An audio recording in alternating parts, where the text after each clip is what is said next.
Greetings all, Shane Bruce, Restomod Daisy, with a hail and farewell to this lovely little Daisy number 102 Model 36. Let's give you a shot of the old roll stamp there with the old Daisy script on the roll stamp. Number 102 Model 36, Plymouth, Michigan gun. We've done a couple of videos on this little guy. Showed up, it wouldn't shoot because the lever was worn out. We established that it did shoot by subbing in a plastic lever. And you can see the difference in the length of the lever nose there. That's the worn-off lever. That's the factory standard. And that 1/4 inch does matter. If you can't get the plunger to engage in the sear, the gun won't shoot. Simple enough. So that was an easy enough problem to fix. Got the gun up and running. It was only cruising around 204 feet a second or so, and that's just not fast enough. So we decided we would take steps to see if we could get the little rascal to run a little better. Ended up stuffing it in with a Cobalt 327 super spring and a 764 overbore air tube. With the original bottle cap, it only gave us another 40 feet a second. That just really wasn't too good. We had done an initial examination of this particular shot tube, but upon closer examination, we determined that the air seam was split right about here for about 3 inches. That allowed a whole lot of air to sneak out that opening. Well, to correct that problem, we placed it in the vise and we clamped it successfully and successively down the length of the air tube to close that gap up. Got a little bit better air pressure out of it, but still wasn't quite good enough. I talked to the customer and said we could try a method that's been used by other folks. Let's see, Walnut and Steel Nibs over there has done this, and Terry Calger's the king of cutting the Model 25 up and doing different things with it, the Model 25 shot tube. So what I elected to do was take a Model 25 shot tube and cut off about 3 inches of it and then reassemble it so that we now have a BobCat Model 25 shot tube. It's about 3 inches shorter than the factory unit, but with this little guy inside it and the Cobalt Super Spring and the overbore air tube and a new compression cup, this little gun runs about 354 feet a second. So she's actually a super thumper, tiny little thing that she is. Now, after we got done with that and I started talking to the owner, and he decided that it would be wise to go ahead and put a flip peep on it.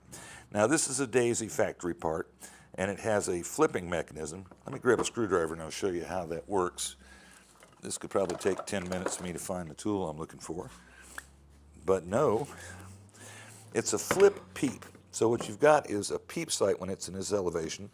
And to show you what that looks like, a peep sight is a little metal flange with a hole in it. Pretty cool. And it allows you to see the front sight, get a finer sight on it. But should you decide you want to, with a flip peep and a very fine point screwdriver, you can drop your tool on a table. But you're not going to do that. That only happens in places like this.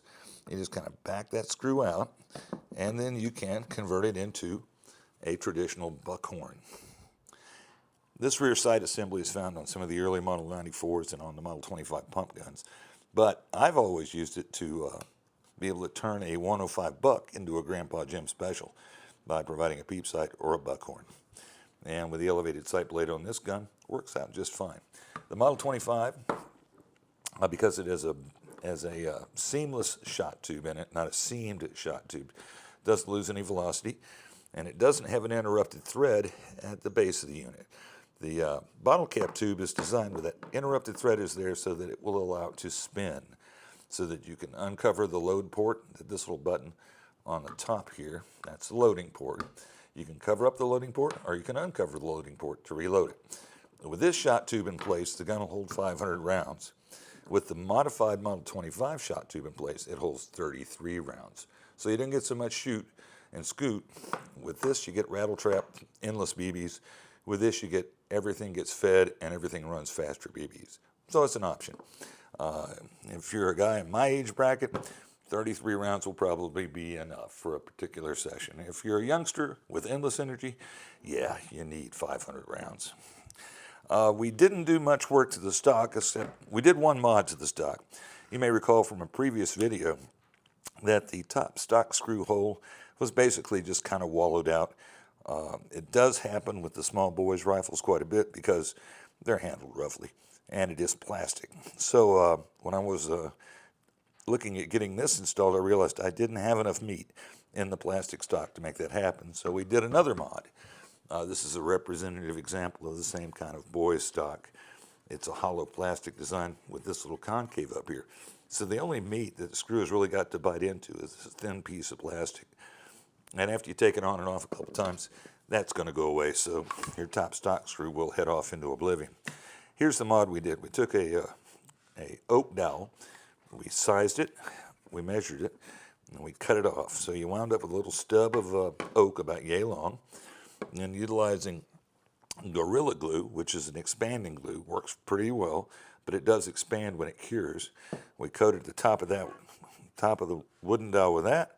We stuck it back in there, and then we broke out the whiz wheel and profiled this, because when you install it, it'll be cut flush, but you'll have to cut it back with a whiz wheel or a small file or whatever, or a chisel, whatever you've got, in order to accommodate the back end of the trigger that will bear on this wooden surface. So that's going to have to be tuned for the gun.